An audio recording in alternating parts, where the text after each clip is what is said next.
Shalom watumishi wa Mungu. Nimekuja nanyi kutafakari andiko hili linalotoka katika kitabu cha Marko 9 mstari wa 2 mpaka wa 8. Inasema, hata baada ya siku 6 Yesu akawatoa Petro na Yakobo na Yohane, akawaleta juu ya mlima mrefu faragani peke yao. Akageuka sura yake mbele yao, mavazi yake yakimetameta meupe mno, jinsi asivyoweza dobi duniani kufanya meupe. Wakatolewa na Elia pamoja na Musa, nao walikuwa wakizungumza na Yesu. Petro akajibu akamwambia Yesu, Labi, ni vizuri sisi kuwapo hapa, na tufanye vibande vitatu, kimoja chako wewe, kimoja cha Musa na kimoja cha Elia. Maana hakujua la kunena, kwa kuwa waliingiwa na hofu nyingi.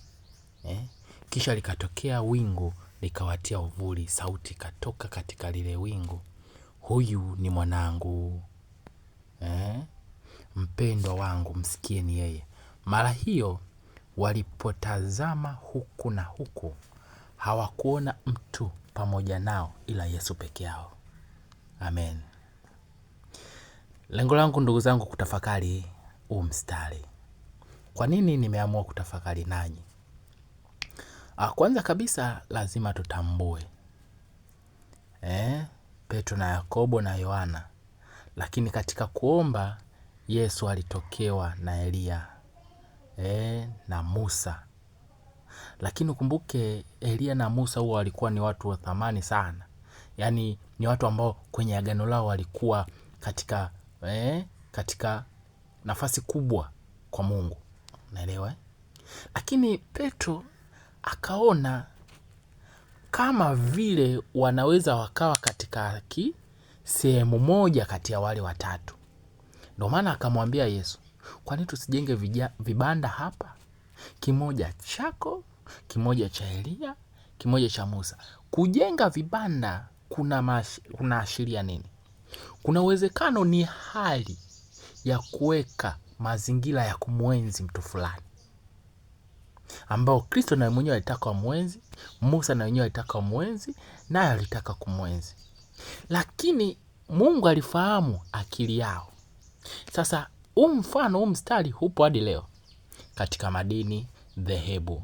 Watu wamemweka Yesu hapo, wamemweka Bikira Maria hapo, wamemweka sijui Yosefu hapo, au wameweka kitu kingine chochote ambacho wanaona katika maandiko na chenye kilikuwa na heshima au kinafaa kukitukuza.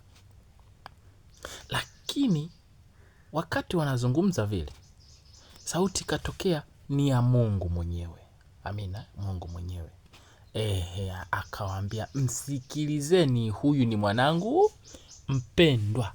Lakini wakati anaongea hivyo, hakuwepo wale watatu. Waliondoka, walimuacha, ambao inawapasa wamsikilize kwa kila kitu katika maisha.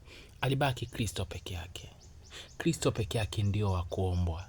Kristo peke yake ndio wa kuabudiwa. Kristo peke yake ndio wa kumpa matatizo yako. Kristo peke yake ndio wa kuabudiwa. Kristo peke yake ndio wa kutukuzwa. Hakuna kitu kingine. Tunajua umuhimu wa Musa, tunajua ukubwa wa Elia nabii, lakini final in Jesus Christ. Finally ni Kristo Yesu pekee ndio wa kusikilizwa. Leo hii mtu anataka aondoke, atakwambia tumuombe Bikira Maria kwenye safari, tumuombe sijui tumuombe kitu fulani. Anakuambia msikilizeni yeye. Na ufahamu kabisa katika ukuu au nafasi level Musa alikuwa na nafasi kubwa sana. Yaani ndio maana hata katika Mafarisayo walikuwa na, au angetokea Ibrahimu, walikuwa na nafasi kubwa katika jamii, au nabii Elia lakini wakamwambia msikilizeni huyu Kristo. Leo hii wewe unamsikiliza nani? Mtume gani?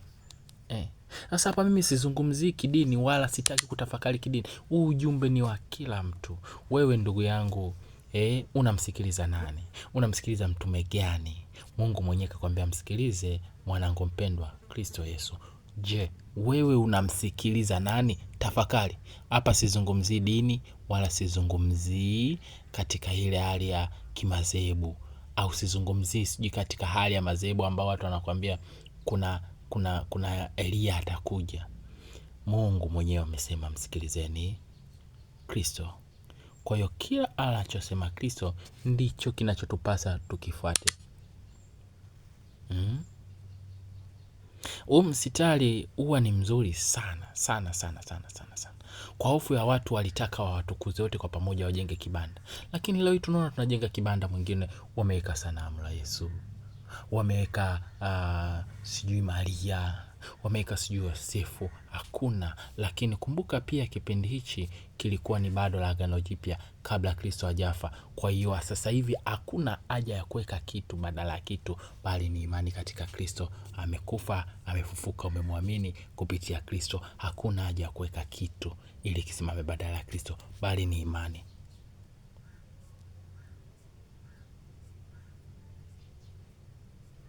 Anapenda kushare na wewe huu, usikilize, utafakari, maana si mimi ambaye ndo nataka wewe, bali ni yule Roho ambaye katika kusikiliza ujumbe huu anaweza akashughulika na wewe, akakupa ufahamu na ukajua kitu katika maisha. Mungu akubariki sana ndugu yangu. Ni mimi Magnus the Great, mwanafunzi wa Kristo. Asante, nikutakie siku njema. Amina.